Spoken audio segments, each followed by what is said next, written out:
오늘도 아침 예배 나오신 여러분을 진심으로 환영하고 축복합니다. 함께 사도신경 하심으로 예배 시작하겠습니다.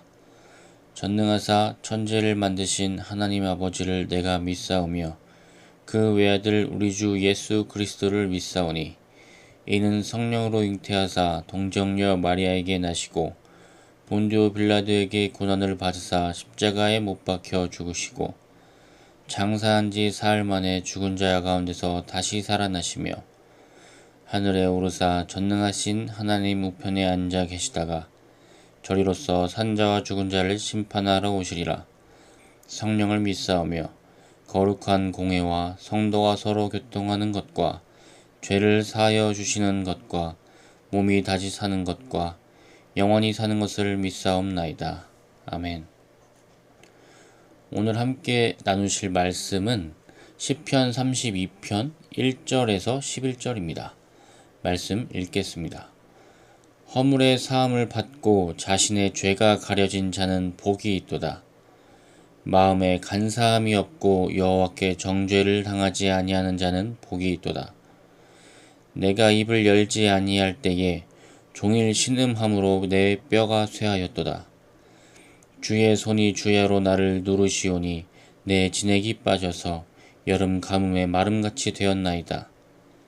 내가 이르기를 내 허물을 여호와께 자복하리라 하고 주께 내 죄를 아뢰고 내 죄악을 숨기지 아니하였더니 곧 주께서 내 죄악을 사하셨나이다. 이로 말미암아 모든 경건한 자는 주를 만날 기회를 얻어서 주께 기도할지라. 진실로 홍수가 범람할지라도 그에게 미치지 못하리이다. 주는 나의 은신처이오니 환난에서 나를 보호하시고 구원의 노래로 나를 두루시리이다. 내가 너의 갈 길을 가르쳐 보이고 너를 주목하여 훈계하리로다.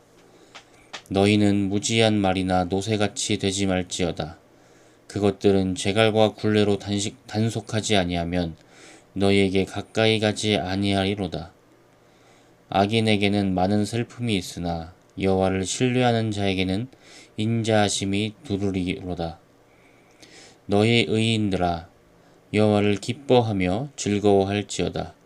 마음이 정직한 너희들아 다 즐거이 외칠지어다. 아멘. 시편 32편은 매우 중요한 시편입니다.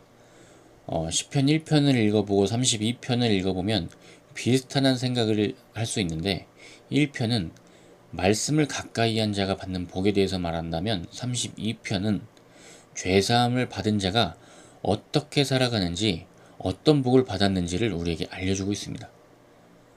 그래서 32편은 매우 중요합니다.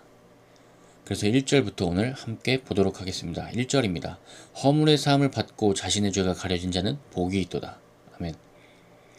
어제 나눈 말씀이 모든 일의 끝, 모든 분기적인 일, 하루의 일의 끝이 주님으로 끝나는 것이 우리에게 얼마나 중요한지에 대해 나눴습니다. 그런데 오늘 하는 말씀은 인생의 끝을 주님께 맡기는 겁니다.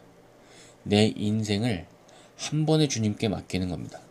내 인생의 끝에 하나님이 어떤 약속을 주신다면, 죄사함의 약속을 주신다면 우리에게 그것이 얼마나 큰 복이겠습니까? 사실 그것보다 큰 복이 없습니다.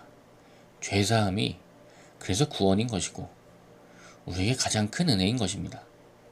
그리고 또한 이 죄사함이 우리에게 은혜가 되는 것은 우리가 세상을 살면서 평생 하는 질문을 안 한다는 겁니다.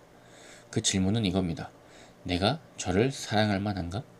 용서할 만한가? 라는 질문이 없다는 겁니다.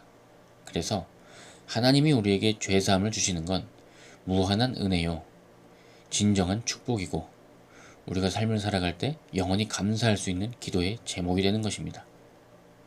2절입니다. 마음에 간사함이 없고 여호와께 정죄를 당하지 아니하는 자는 복이 있도다. 아멘. 마음에 간사함이 없다는 것은 속임이 없다는 것입니다. 그런데 죄를 가려주시는 분 앞에서 우리의 간사함은 어떤 것일까요? 이것은 우리에게 주시는 이 죄사함이 삶을 바꾸기 위한 것임을 이해하지 못하는 것입니다. 속이는 겁니다. 죄사함은 죄사함으로 딱 하나로 끝내버리는 것이죠. 그래서 우리가 거저받은 은혜를 공짜 은혜로 전락시켜버리는 겁니다.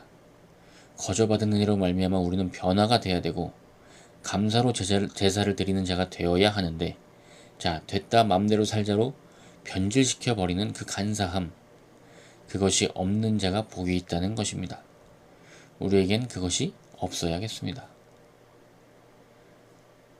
그래서 이 죄사함이 삶의 고백이 되어야 되는 것인데 3, 4, 5절은 그것을 아주 잘 보여주고 있습니다. 3절입니다. 내가 입을 열지 아니할 때에 종일 신음함으로 내 뼈가 쇠하였도다. 죄 용서가 단순히 죄 용서로만 끝날 수 없는 것은 내가 내 죄를 고백하고 자복하고 나아가는 것이기 때문입니다. 내가 죄 용서를 구하면서 그 죄에 대한 반성과 내 삶에 대한 반전을 다짐하지 않을 수 없습니다. 그래서 오늘 3절은 자기가 내 죄를 스스로 해결하려고 할 때에 내 뼈가 쇠했고 내가 너무 아팠고 내가 썩어가는 것 같다고 이야기하는 것입니다.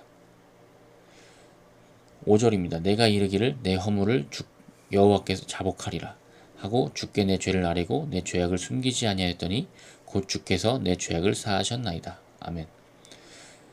그렇기에 이 죄사함을 받는 것은 내가 내 죄를 고백하는 것에서 시작됩니다.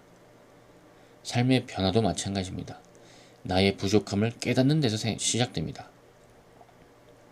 그냥 그저 용서해 주세요가 아니고 용서의 필요성, 나의 한계, 변화가 필수적인 나의 모습들을 우리는 꺼내 놓아야 됩니다. 병원 앞에서 나의 증세를 내놓듯 하나님 앞에서 나의 한계, 나의 부족함, 내가 변해야만 하는 이유들을 내놓아야 합니다. 그래야 하나님의 죄사함이 임하고 은혜가 임하고 하나님의 사랑을 우리가 체험할 수 있는 것이죠. 그리고 이런 과정을 거쳤을 때 6절은 이렇게 고백하고 있습니다. 이로 말미암아 모든 경건한 자는 주를 만날 기회를 얻어서. 아멘. 이로 말미암아 모든 경건한 자는 주를 만날 기회를 얻어서 주께 기도할지라 진실로 홍수가 범람할지라도 그에게 미치지 못하리이다. 이로 말미암아 우리는 주를 만날 기회를 얻어서 담대함을 얻습니다. 그 담대함은 홍수가 나에게 오지 못하는 확신을 가지는 것이죠. 홍수가 범람할지라도 나는 나에게 절대 미치지 못하리라는 담대함을 가지고 살아가는 것입니다. 한 글을 봤는데 어른이 된다는 게 무엇인가 라는 질문에 이렇게 말합니다. 내 마음대로 사람이 혹은 세상이 어떻게 안 된다는 것을 무기력감 없이 받아들이는 것. 내 마음대로 사람이 세상이 어떻게 안 된다는 것을 무기력감 없이 받아들이는 것이 어른이 되는 거라고 해요. 기독교인이 바로 그렇습니다. 세상은 하나님의 계획대로 흘러갈 것입니다. 하나님의 의지대로 흘러갑니다.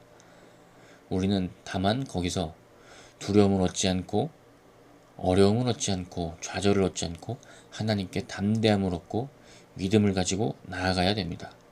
그것이 죄사함 받고 담대함을 얻고 살아가는 자가 얻는 은혜입니다. 그래서 이 은혜는 어떻게 나아가냐면 11절이 설명하고 있습니다. 너희 의인들아 여호와를 기뻐하며 즐거워할지어다. 마음이 정직한 너희들아 즐거이 외칠지어다. 무엇이냐면 하나님을 기뻐하라고 하고 있습니다. 하나님을 기쁘시게 하라가 아니고 기뻐하라입니다. 한 분이 이 설명을 기가 막히게 해주세요. 하나님을 기뻐하는 것에 대해서 이것을 가정에 비유했습니다. 가정을 보면 안다는 거예요. 자녀가 만약에 부모를 기뻐하면요, 부모가 집에 들어가면 집안이 이렇게 환해진대요. 그런데 반대로 대부분 나가면 환해진대요. 우리도 마찬가지입니다. 하나님을 생각하면서 교회에 도착하면 환해지는 사람이 있어요. 그런데 나갈 때 환해지는 사람이 있어요. 예배를 드릴 때 환해지는 사람이 있고 예배가 끝날 때 환해지는 사람이 있습니다. 모임이 시작하면 환해지는 사람이 있고 모임이 끝나면 환해지는 사람이 있어요. 우리가 하나님을 기뻐하는 자 되기를 축복합니다. 그래서 우리가 죄사함을 받은 자의 그 기쁨이 영영이 우리의 감사의 제목으로 남기를 소망합니다. 정리하겠습니다. 죄사함을 받아서 나의 한계와 성령의 도우심이 필수적으로 만나야 함을 우리가 알아야 합니다. 그 죄사함의 은혜가 임할 때 내 삶은, 우리의 삶은 홍수가 범람해도 우리에게 미치지 못할 것을 우리가 확신할 수 있습니다. 그 담대함으로 나아가는 우리의 삶은 하나님을 기뻐하고 즐거워하고 환호하는 삶을 살아가게 될 것입니다. 기도하겠습니다. 하나님 감사합니다. 우리가 하나님을 기뻐하기 원합니다. 주님께서 나의 모습을 보지 않고 나의 영혼을 사랑하여 주셨습니다. 그것을 우리가 감사로 고백하며 나아가기 원합니다. 주께서 나에게 주신 평안과 안식을 항상 기뻐하고 즐거워하며 감사하며 나아가게 하여 주옵소서. 주님께서 지으신 세상 우리의 계획으로 두려워하지 않게 하시고 하나님의 계획으로 말미암아 담대하게 하여 주옵소서. 감사합니다. 예수님의 이름으로 기도드립니다. 아멘. 오늘의 삶 가운데 주님의 은혜로 말미암아 얻은 담대함이 있기를 축복합니다. 감사합니다.